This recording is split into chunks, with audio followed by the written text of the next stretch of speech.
Siempre se dice que a los varones no nos gusta pedir direcciones, ¿verdad?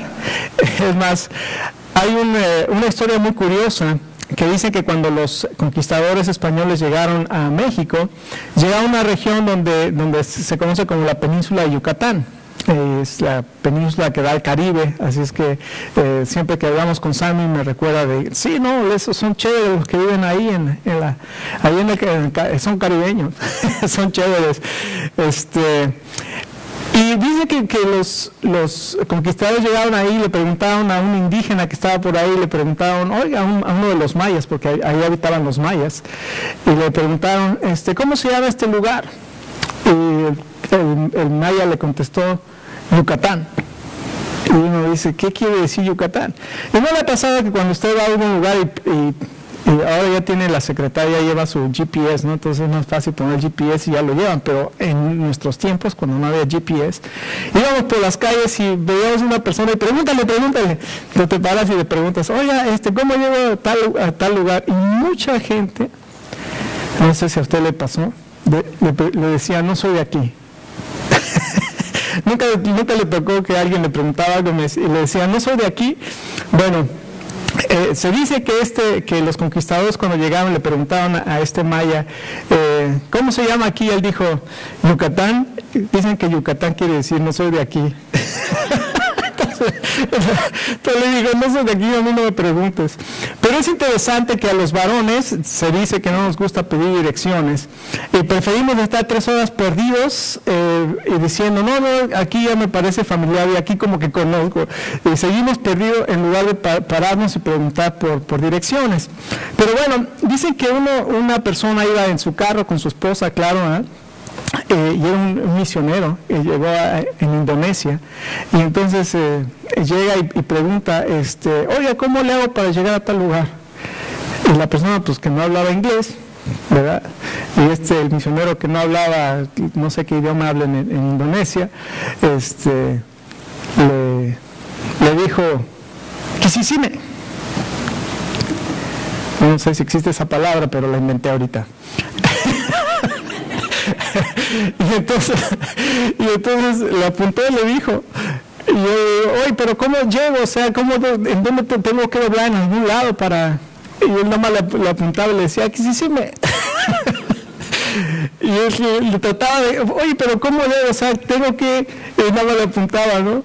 Y finalmente mejor el nativo le dio a entender que se subió en el auto y que iba con ellos y él los llevaba hasta llegar allá. Y así sucedió cuando se subió, y él le dijo, no, pero después ¿cómo vas a regresar? No se preocupe, o sea, se entendieron ahí de cómo iba a regresar. Y dice que fue sumamente sencillo cuando este nativo se subió y le fue diciendo nada más, le fue apuntando con el dedo para dónde tenía que ir y llegó a su destino. Y déjenme decirle que en un sentido eso es lo que hemos estado aprendiendo en estas 13 semanas. Queremos hacer la voluntad de Dios y queremos vivir de acuerdo a la voluntad de Dios y a veces no sabemos.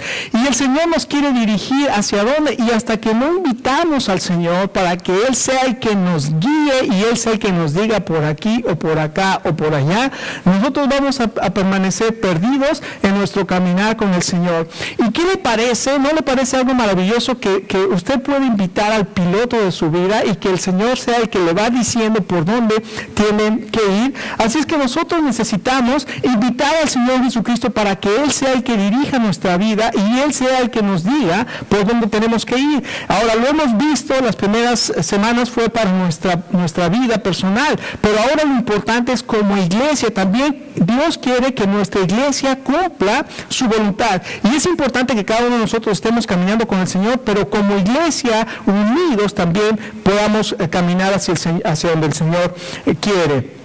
Y hoy vamos a ver este mensaje que se llama En misión con Dios, y vamos a encontrar que en la iglesia primitiva el Señor Jesucristo les dijo claramente a sus discípulos lo que tenían que hacer, y les dijo en Hechos capítulo 1 y verso 8, recibirán poder cuando haya venido sobre vosotros el Espíritu Santo y me serán testigos en Jerusalén y en Judea y en Samaria y hasta lo último de la tierra.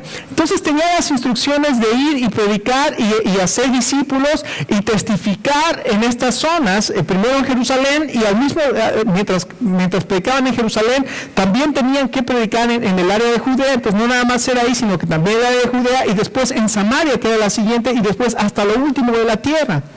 Y habían pasado ya 6 años aproximadamente y la iglesia seguía muy bien en Jerusalén.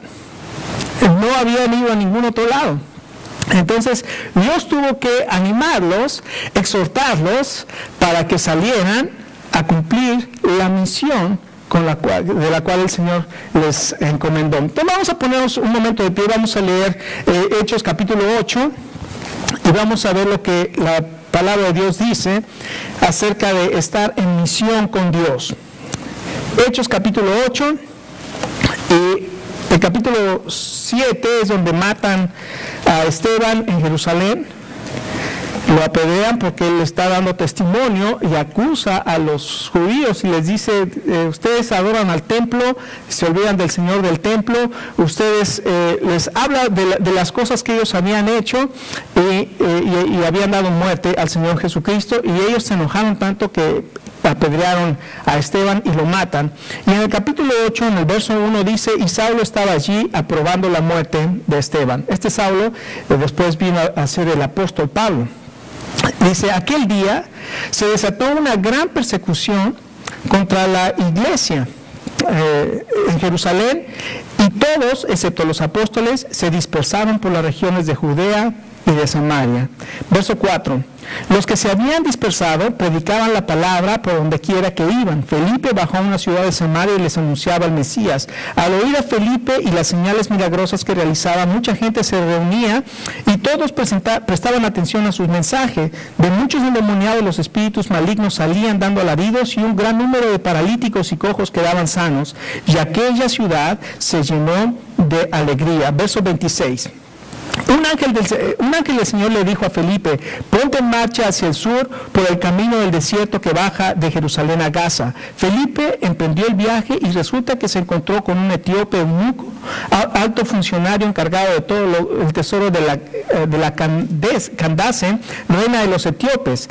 Este había ido a Jerusalén para adorar, y en el viaje de regreso a su país iba sentado en su carro leyendo el libro del profeta Isaías. El Espíritu le dijo a Felipe, acércate y júntate a ese carro. Felipe se acercó deprisa al carro y al oír que el hombre leía el profeta Isaías le preguntó, ¿acaso entiende usted lo que está leyendo?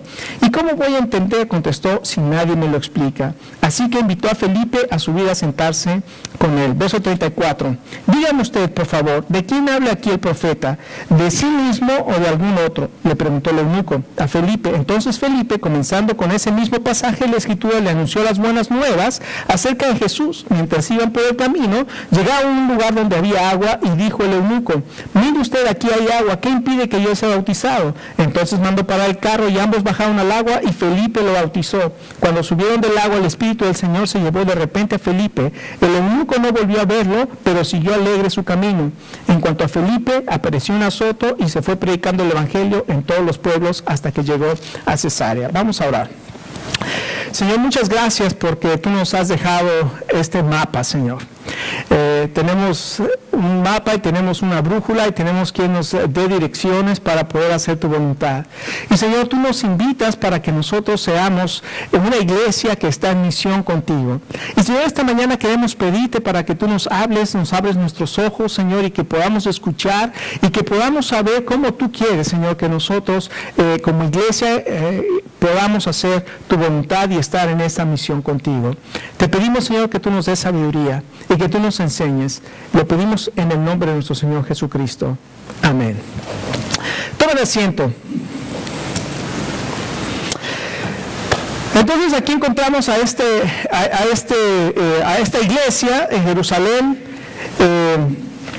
Pedro había dado algunos sermones y los sermones habían sido tremendos, y el primer sermón 3,000 personas se convirtieron, el segundo sermón 5,000 personas se convirtieron, y el Señor seguía añadiendo mientras los discípulos se reunían en las casas y compartían la comunión y partían el pan y estaban orando. Dice la Biblia que el Señor iba añadiendo a la iglesia los que habían de ser salvos. Entonces la iglesia de Jerusalén era una iglesia que estaba creciendo, era una iglesia que Dios tenía gracia sobre la iglesia, y la iglesia iba creciendo y se iba multiplicando.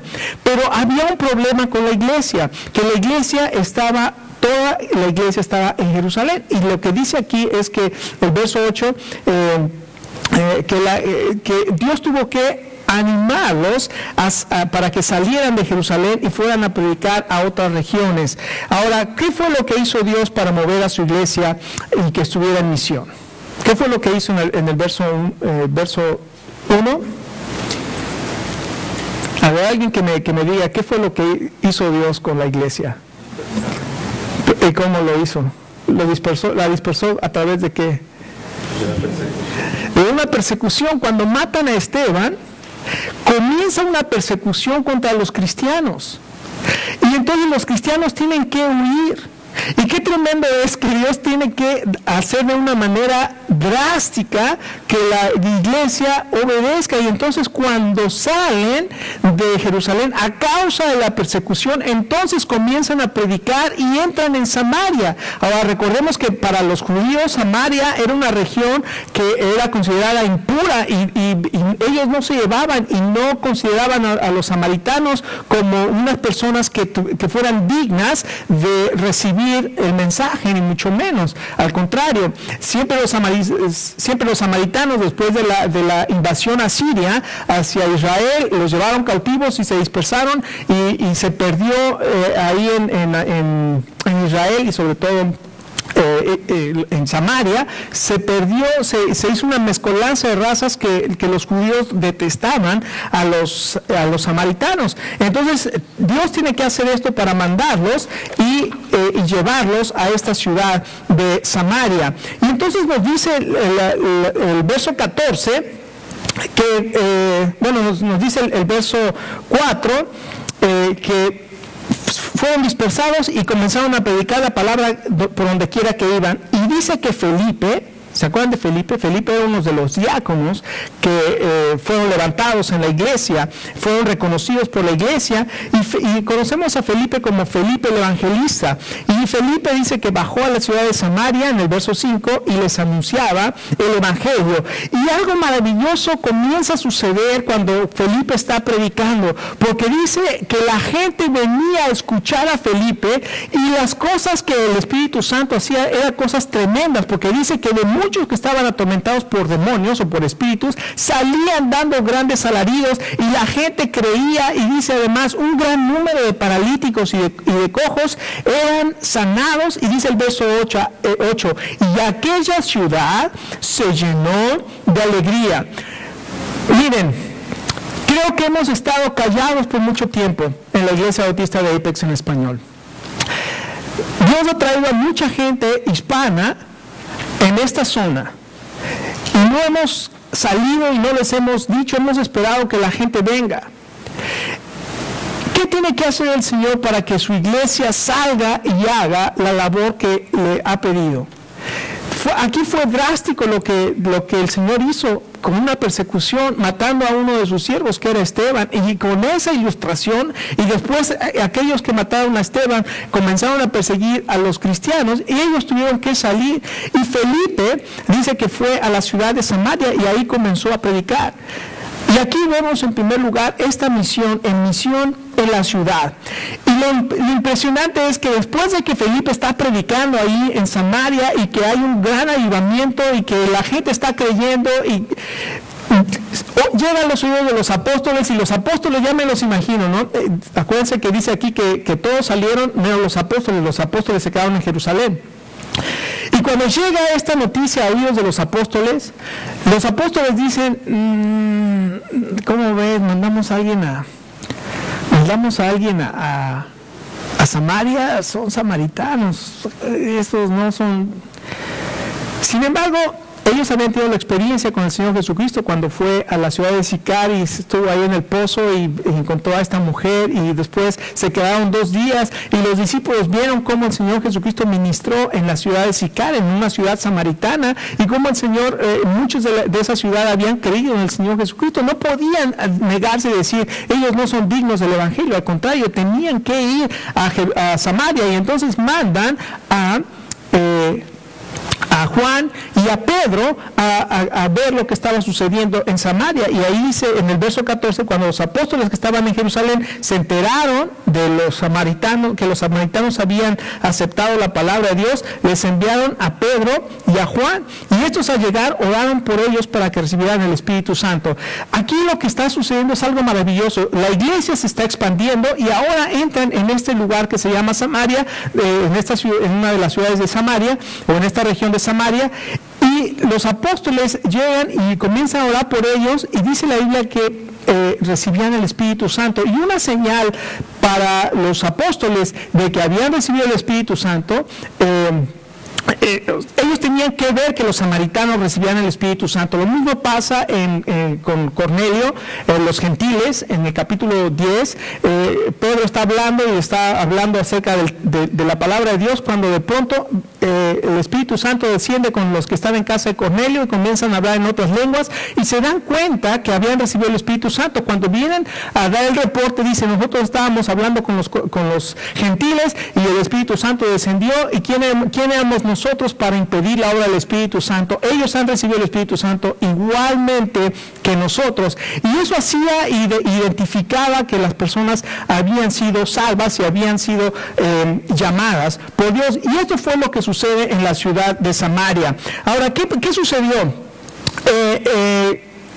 Dice aquí la palabra de Dios en el verso 14 al 17, que entonces ellos llegaron e imponían las manos, y lo que sucede cuando cuando estamos en misión en la ciudad, y cuando ampliamos el mensaje del Evangelio, y cuando le decimos a las personas acerca del amor de Dios en Jesucristo, la gente llega a salvarse, y esto resulta en salvación.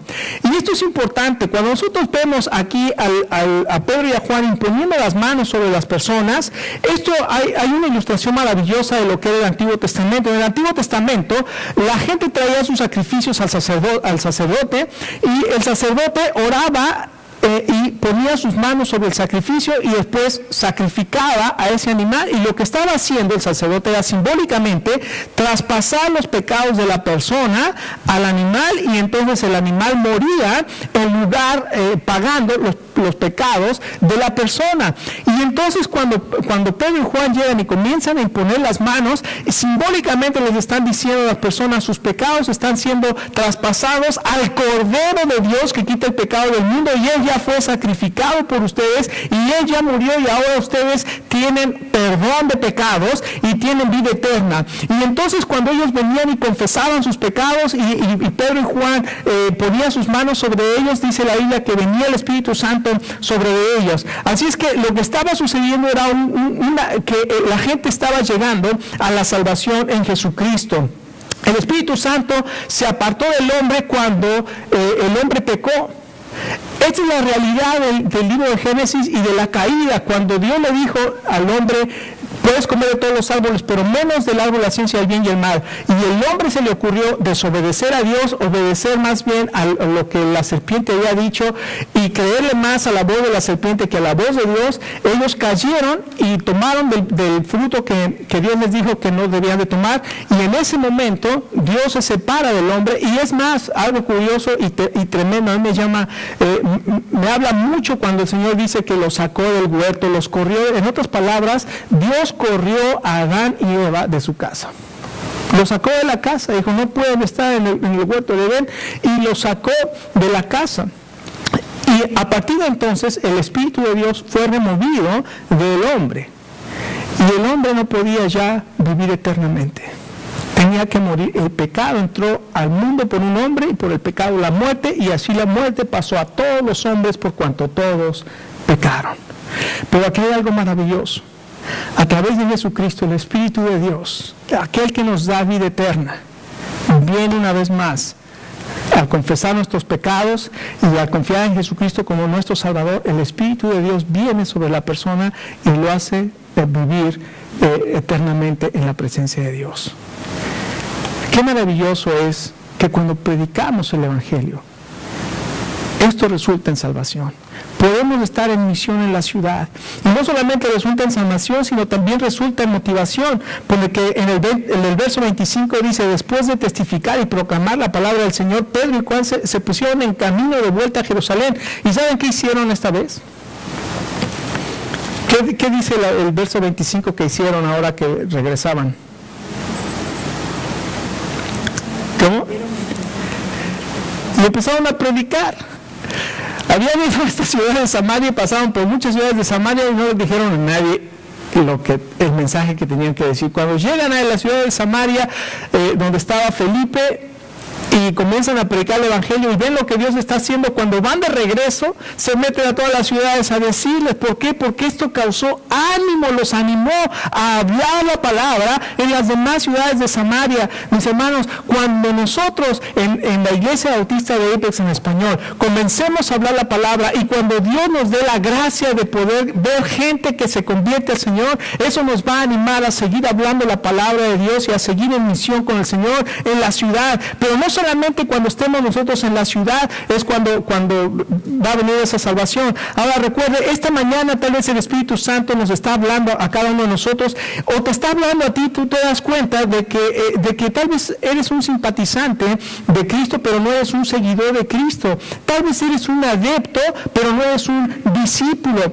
Déjame decirte y recordarte, Jesucristo es el Cordero de Dios que quita el pecado del mundo.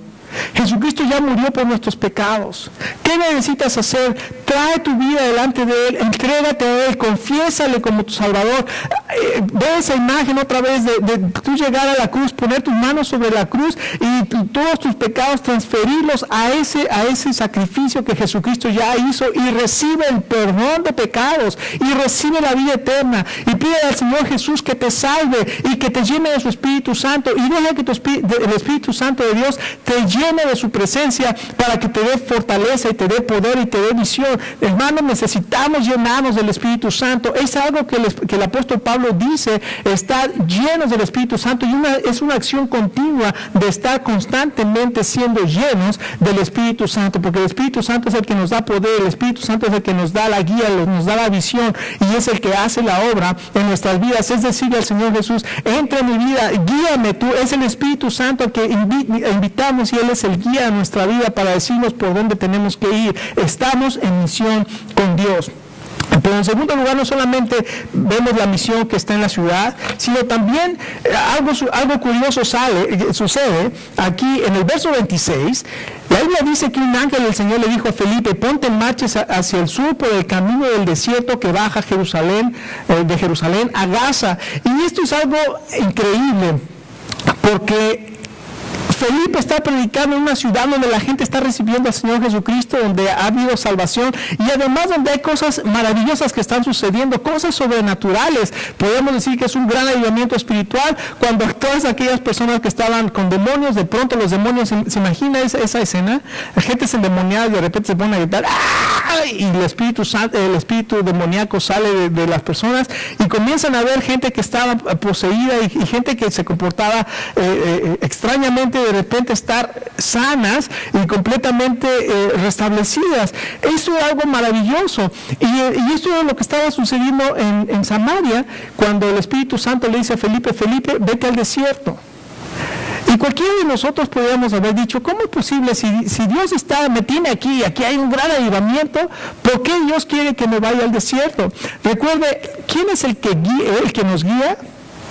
Es el Espíritu Santo que nos guía. Le estamos diciendo a Dios que se suba, por decirlo así, utilizando la ilustración del hombre que estaba perdido, que se suba en nuestro auto y que Él sea el que nos vaya diciendo por dónde debemos ir. Y esto fue lo que sucedió con Felipe. Felipe ve al desierto. Al principio Dios tuvo que decirle a Felipe: Felipe, vienen persiguiéndote, ten cuidado porque te puede pasar lo que a Esteban. Y Felipe sale y se mete en Samaria y comienza a predicar y ve todo lo que Dios comienza a hacer, y luego el Espíritu Santo Santo dice a Felipe, Felipe, ahora vete al desierto. Podemos estar en misión con Dios en la ciudad, podemos estar en misión con Dios en el desierto. ¿Y qué es lo que hace Dios? Lo lleva a este lugar desierto, ahí hay un camino, y mientras Felipe está ahí en ese lugar donde no hay gente para que le hable a Jesucristo, de repente por ahí ve que viene pasando un carruaje, y en ese carro viene un encargado, una persona importante de un reino en Etiopía. Y el Dios le dice en el verso 26, un ángel del Señor le dijo a Felipe, acércate a ese carro. Y en el verso 29, aquí nos aclara claramente, nos dice claramente, en el verso 26 dice, un ángel del Señor le dijo a Felipe, ponte en marcha hacia el sur. Y en el verso 29 dice, el Espíritu le dijo a Felipe, acércate y júntate a ese carro. Entonces aquí vemos que la instrucción, esta misión en el desierto, es por la inspiración del Espíritu Santo. El Espíritu Santo es el que inspira y el que nos dice dónde debemos de ir. Ahora, este etíope era un funcionario de la reina, era un hombre que era temeroso de Dios y que había ido a Jerusalén a adorar, pero tenía un problema. Este etíope, además de ser de raza negra, además de ser gentil, era eunuco. ¿Usted sabe lo que es un eunuco? Bueno, un eunuco eran las personas que servían en los palacios de los reyes, y para asegurarse que ninguno de estos servidores pudiera tener relaciones sexuales con alguna de las reinas o princesas, pasaban por un procedimiento que en algunos lugares le llaman la jarocha. La operación los castraban, y entonces ya no podían tener. Y en el Antiguo Testamento ninguna persona que tuviera defecto físico podía estar en la comunión con Dios. ¿Sabía? No podía servir en el templo, no podía ser sacerdote. Ninguna persona que tuviera un defecto físico podía estar en plena comunión con Dios en el caso del sacerdocio. Este hombre tenía muchos impedimentos para no poder servir a Dios. Sin embargo, era un temeroso de Dios. Y recuerden lo que hemos estado estudiando. Dios está trabajando alrededor nuestro. Y Dios estaba trabajando en ese etíope. Y Felipe lo que necesitaba hacer era saber dónde estaba Dios trabajando, y Dios le dice, Felipe, te voy a invitar a trabajar conmigo. Ve camino al desierto. Y Felipe obedeció y fue camino al desierto, y tuvo que ajustar su vida, tuvo que entrar en esa crisis de fe. Señor, ¿qué voy a hacer en el camino al desierto? O sea, aquí tengo que estar trabajando porque aquí está el avivamiento. Mira, Señor, me estás utilizando para traer salvación a todas estas personas. En la liberación, Señor, mira, ahí pongo la mano sobre la gente y los espíritus santos salen, los espíritus demoníacos salen de ellos. Hay cojos y mudos, Señor. Yo llego y impongo las manos y son sanados. Señor, esta ciudad me necesita. Y el Señor le dice, Felipe, vete camino al desierto. Y Felipe entró seguramente en esa crisis de fe, lo hemos visto, las verdades, las realidades de nuestro caminar con Dios, de nuestra experiencia con Dios. Dios está trabajando, Dios nos invita, Dios nos busca y Dios nos habla, y cuando nos habla viene esa crisis de creencia. ¿Qué tengo que hacer? Y después de que tengo que determinar lo que voy a hacer, tengo que ajustar mi vida a Dios, y en ese momento Felipe ajustó su vida a Dios para ir al desierto, y ahí pudo experimentar a Dios en la obediencia. Ve lo que sucede, y entonces cuando se acerca al carro y escucha que el etíope viene leyendo el rollo del libro Isaías, él molido fue por nuestros pecados, molido por nuestras rebeliones, el castigo de nuestra paz fue sobre él, por su llaga fuimos nosotros curados. Y entonces Felipe lo escucha y le pregunta, ¿entiendes lo que está leyendo? Pues, ¿cómo lo voy a entender si nadie me lo explica?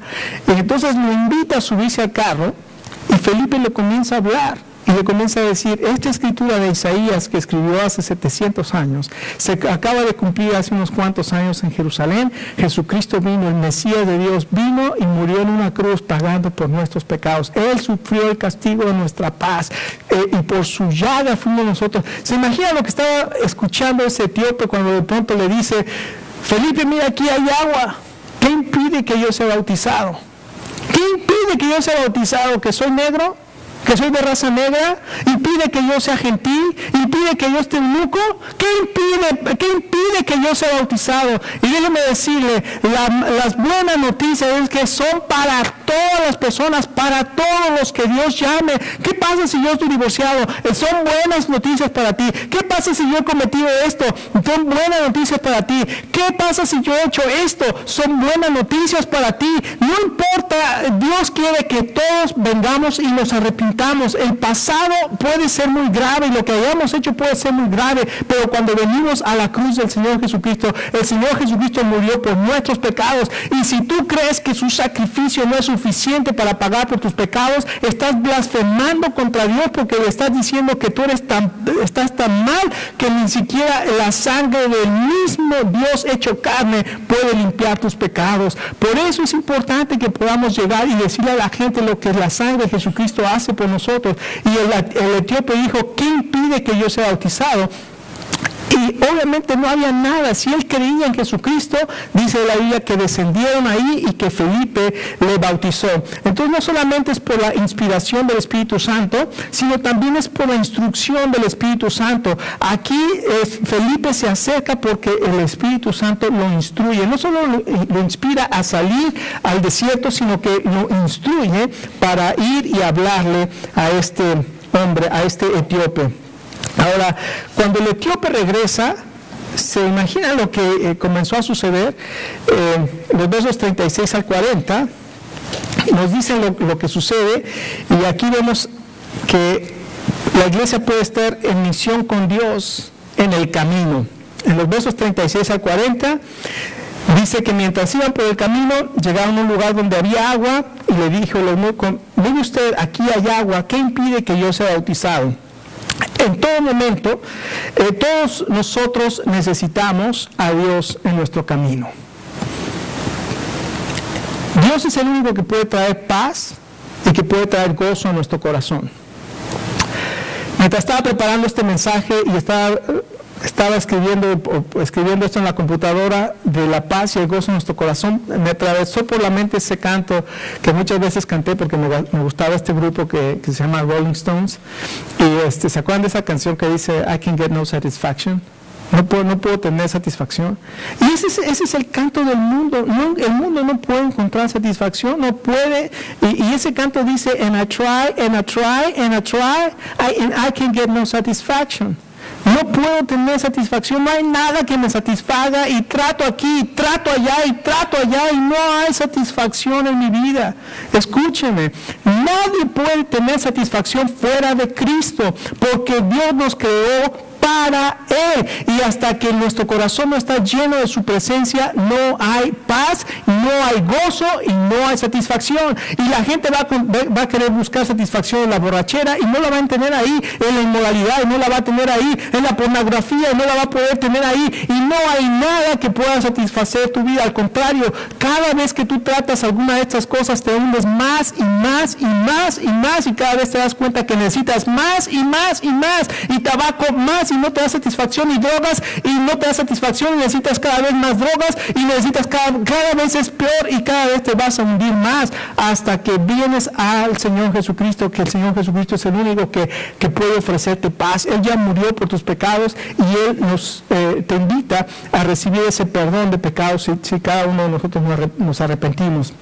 Gracias a Dios que hace 28 años el Señor me rescató, le entregué mi vida, y yo no sabía lo que Dios iba a hacer de mí, pero quiero obedecerle y quiero seguirle. Ojalá que pudiera decir, y he seguido su voluntad perfectamente todo el tiempo. Dios me está enseñando, pero quiero ser dócil a su palabra, y cuando me equivoco quiero reconocer mi equivocación y quiero pedirle a Dios perdón, y quiero seguir adelante en su camino. Cuando nosotros estamos en misión con Dios y cuando lo obedecemos, esta fe que el eunuco expresó, podemos ver la fe expresada en lo que el eunuco hace. ¿Por qué? Porque le dice, ¿qué impide que yo sea bautizado? Felipe, como dije hace un momento, le explicó al etíope lo que era la fe en Cristo y que debía confesarlo públicamente. Y eso es lo que hace. Yo creo en Jesucristo. ¿Qué impide que yo sea bautizado? Y esto es algo maravilloso. Imagínense a este hombre, a este etíope que era temeroso de Dios. Toda su vida Dios había estado trabajando en este hombre, pero necesitaba a alguien que se acercara y le hablara. ¿Cuántas personas cree que hay a nuestro alrededor que Dios está trabajando en ellas y solamente necesitan que alguien viene, se acerque y le hable de Cristo? ¿No le gustaría a usted ser esa persona que le habla de Cristo a otra persona? ¿Sabe que creo que fue Billy Graham el que hizo esta encuesta? Dice que el 96% de las personas en las iglesias jamás le han hablado a una persona y la han llevado a los pies de Cristo. 96 personas, el 96% de personas, es decir, si ponemos 100 personas juntas, solamente 4 le han hablado de Cristo a otra persona en la iglesia, cuando la labor principal de la iglesia es testificar de lo que Jesucristo hace en nosotros. ¿No creen que Dios nos está hablando como iglesia? ¿No creen que Dios nos está hablando como personas? No solamente para expresar la fe, sino también para exhibir la fe. ¿Por qué? Porque el bautismo es la expresión externa de una experiencia interna de recibir a Jesucristo. El bautismo es una de las ordenanzas del Señor Jesús. Es el momento de victoria, es el momento culminante, pero es el momento donde ahora que he creído en Jesucristo, ahora sé por qué me bautizo, y ahora yo no solamente expreso mi fe en Jesucristo, sino ahora públicamente exhibo mi fe y vengo a las aguas del bautismo, y ahí en el bautismo me identifico con Jesucristo en su muerte, en su sepultura y en su resurrección. Qué cosas tan maravillosas, qué ilustración tan preciosa es el bautismo, porque lo que nosotros hacemos cuando creemos en Jesucristo es morir a nuestra vida pasada, y nuestros pecados son sepultados y nunca más Dios se va a acordar de ellos, pero Dios nos da una vida nueva. Y esto es lo que hace el bautismo. Cuando descendemos al agua, estamos diciendo, mi vida, yo he muerto juntamente con Cristo, y cuando subimos del agua, nuestros pecados quedan sepultados y Dios nunca más se va a acordar de ellos. Y cuando subimos del agua, inclusive en la forma del bautismo, ¿verdad? Sepultado juntamente con Cristo por el bautismo, para que así como Cristo resucitó, nosotros andemos en vida nueva. Es una vida nueva la que el Señor nos ofrece. Tal vez este día te das cuenta que necesitas seguir a Dios, obedecer a Dios en el bautismo. Si todavía no te has bautizado y te das cuenta que el bautismo no solamente expresa tu fe, sino que exhibe tu fe, tal vez es hora de que digas, yo me quiero bautizar. Y si alguien se quiere bautizar, hable conmigo y podemos poner la fecha para el bautismo. A veces se nos olvida que Dios utilizó un pequeño grupo de 12 personas para cambiar al mundo. ¿Cuántos utilizó? 12. Yo quiero hacer un reto a cada uno de nosotros. Si Dios utilizó a 12 para cambiar al mundo, nosotros somos más de 12. Aunque somos poquitos hoy, somos más de 12. Pero si cada uno de nosotros nos comprometemos con Dios y los unos con los otros para ser obedientes, ¿qué cree que puede suceder aquí? ¿Se imagina lo que puede suceder si hoy nos comprometemos y somos serios y decimos, Señor, con temor yo quiero tomar este compromiso para ser obediente a lo que tú dices, a estar en misión contigo? Y cada día poder orar en la mañana y decirle, Señor, hoy tú quieres que yo le pueda hablar a una persona de ti. Señor, así como Felipe, te pido que me des discernimiento y que pueda escuchar la instrucción. Cuando tú me dices, habla, que yo pueda hablar, Señor. Y vamos a ver qué pasa de aquí a diciembre. Pero tomar ese compromiso. ¿Está usted dispuesto a tomar ese compromiso para estar en misión con Dios? Vamos a ponernos de pie y vamos a orar al Señor.